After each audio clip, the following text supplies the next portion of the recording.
Forks are back on the Tomac 98 special, and just enough room for the bolts on the disc. That floating rotor, real tight squeeze in there, but it fits. Yeah, so I'm testing them out today. Had to put an extension here, and I gotta figure out a solution for my fender and the light. For now the light's up there, but yeah, forks are adjustable on the bottom. The rebound is on this side, and the other side you can switch it from 80 to 100 millimeter travel.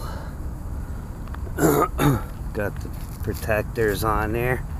It's got the rubber boots on, so it's tight fitting those on there. But yeah, I was gonna put a fender like this on the front. We'll see. That protector piece of fender right there protecting the frame on the bottom, and the extension just to get the right height for me. But she's looking good.